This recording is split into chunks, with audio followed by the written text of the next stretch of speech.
د پاکستان د آزادۍ تحریک په ډیر زور او شور کې و. هر خوا یوه چغه وه چې پاکستان که مطلب کیا لا اله الا الله.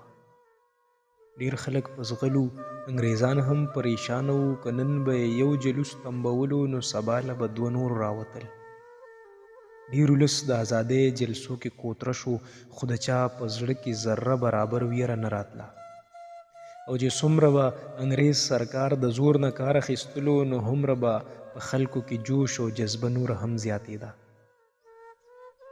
جیلخانې د خلکو نه ډکې شوې، د هر کوره که جنازه نه ووتې نو یو نیم ژوبل ځوان به پکې خامخا و. تحریکونه او جلسې ښه په زور کې وې، هره سیمه یې په مخه اخیستې وه. په دغه الغو تلغو کې پیر صاحب هم ډیر متحرک و، خپل مریدان او شاګردان یې په منډه کړي وو، خو د هغه تحریک د ازادۍ خلاف و. هغه ازادي نه غوښتله او نور ولس یې هم له ازادۍ نه ژغورلو. خلکو ته به یې ویل اتفاق کې برکت دی، هندوستان مه بیلوئ ګنې ټوټې ټوټې به شي. او په خپل هر تقریر کې به یې دا متل هم لازمي ویلو: د ګڼو امسا د یو ګېډې. په دغه سیمه کې که یو خواته ډیر خلک د پیر صاحب ملګري وو، نه بل خواته یې مخالفت هم ډیر شو. او بیا بهادر شاه خو یې سخت مخالفت کولو. په لارو کوڅو کې یې ځای په ځای په دیوالونو اشتهارونه ولیکل چې پیر صاحب د انګریزانو ایجنټ دی. په دې ورسره د هغه مریدان لاندې وتل چې مرګ ژوبلې ته خبره ورسېده. بهادر شاه د کلي مشرانو پوهه کړو چې ته ولې د پیر صاحب مخالفت کوي؟ هغه الله والا سړی دی، بیا مریدان یې هم زیات دي، تر لرې لرې نه ورله مینوال راځي، د هغه مقابله ګرانه ده. خو هغه په خپل ضد کلک ولاړ، ولې چې څو شپې مخکې یې لیدلي وو، کله چې یې خپل پټي اوبه کولو 2 بجې وې، 2 ګاډي راغلل، د خانقاه مخې ته ودرېدل او کسان ترې بیګونه په لاس دننه لاړل. لږ وخت پس بیرته تش لاسونه راووتل. د تیرې له کبله خو یې د کسانو پیژنګلو ونه کړه، خو چې خبرو ته یې غوږونه تکې کړل نو انګریزي یې واورېدله. یکدم یې د ذهن په پرده د پیر صاحب د نوراني مخ شاته اصل او پټ انځور سرک ووهلو او له دغې ورځې نه یې مخالف ودرېدو. څه موده پس پاکستان آزاد شو او انګریزان ورو ورو کډه په سر شول. نو پیر صاحب هم په خپله ګدۍ یو مرید کېنولو او یکدم غایب شو.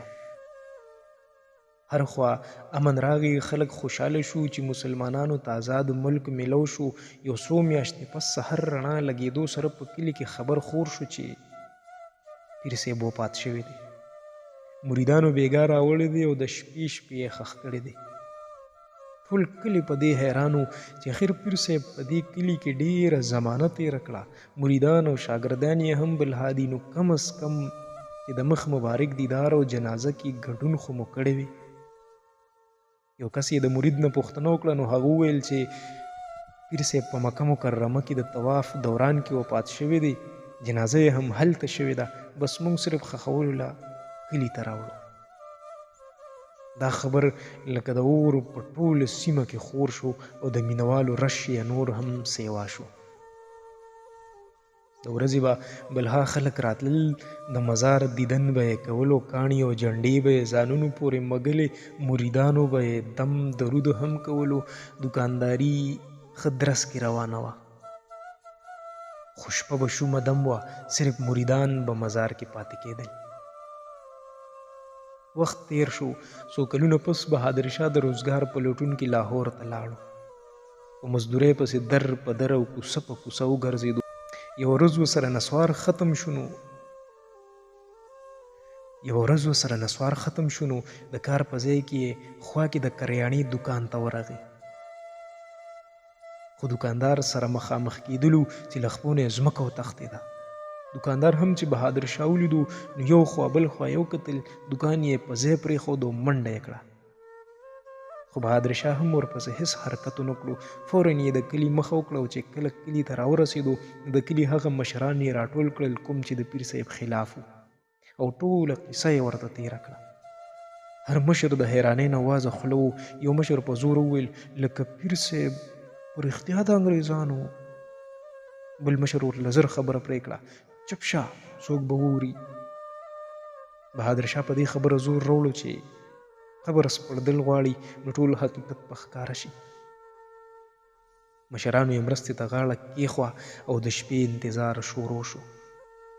شپه تېره شوه، سحر لمونځ وشو او چې خلک د جومات نه راووتل نو اوازه خوره شوې وه چې بېګا چا د پیر صاحب مزار کنستې دی او مریدان یې نشه او بېهوشې دي. خلک چې کتوله لاړل نو قبر لوټې لوټې پروت و او دننه پکې مات ټیکري او کټوې پرتې وې.